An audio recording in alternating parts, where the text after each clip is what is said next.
If someone strikes you on the right cheek, offer him the other also. When Jesus speaks of turning the other cheek, he is not asking us to become a receptacle for the humiliation that others inflict upon us. When Jesus speaks of turning the other cheek, he is teaching a way to destabilize the logic of violence. Hello, dear ones. I have noticed in recent months that some dynamics in our personal lives need to gain a new meaning in terms of attitudes.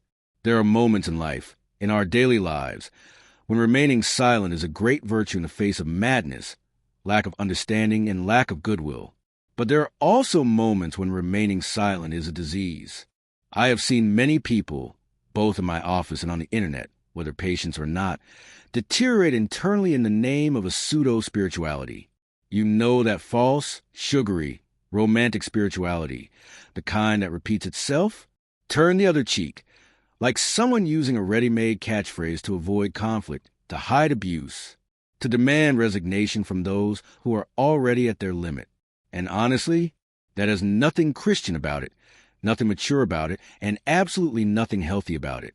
When Jesus talks about turning the other cheek, he's not asking us to become a receptacle for the humiliation that others impose on us. When Jesus talks about turning the other cheek, he's teaching a way to destabilize the logic of violence. It's a gesture of freedom, not a gesture of slavery.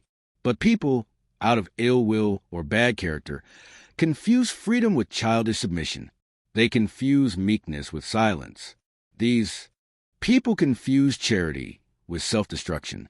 And that's when our psyche screams in psychoanalysis. And I see this daily, whether in my office or in online consultations. The price people pay for years of swallowing insults, swallowing hurtful words. The symptoms appear with the precision of a hidden clock. People who swallow insults all the time with the false idea that it's necessary to turn the other cheek. These people become filled with anguish. They only mask the psychological effects. Words, only mask in Greek, mean transferring the word body to the body. Material in Greek is soma. So, soma mask means placing the bad effects of the psychological on the body. So when I swallow too many insults in the name of a pseudo-holiness, my body will scream. So I'll feel stomach pain or reflux. I'll have a sore throat. I'll feel neck pain. I'll have migraine attacks. I won't be able to coexist with people all the time. Why? Because I'm full of other people's garbage. Then come the sadnesses that we can't name and sometimes explosions of anger. It's only when we least expect it, and in front of the people who least deserve it, that we explode. This is the unconscious trying to return the garbage that the person didn't have the courage to put a stop to or didn't have permission to. Religion, elderly, and even social issues, failing to return the insult at the right time, spirituality, misunderstood, is a disgrace. It's because it becomes a prison, and the body adds up, pays the price. Even I say this with complete tranquility. We need to normalize to return the embarrassment that the other person gives us. Normalize, return the embarrassments. You were embarrassed. Learn to reciprocate the embarrassment. And this is not revenge. This is not aggression. No, this is not imbalance. This is hygiene. Emotional hygiene is inner order. It's you communicating to the external world and to yourself that you are not a garbage can. No one's emotional garbage. Jewish mysticism books already say that light without a boundary becomes shadow. To delimit your space, your territory. I talk about this so much with you. All energy needs boundaries. Every heart needs limits.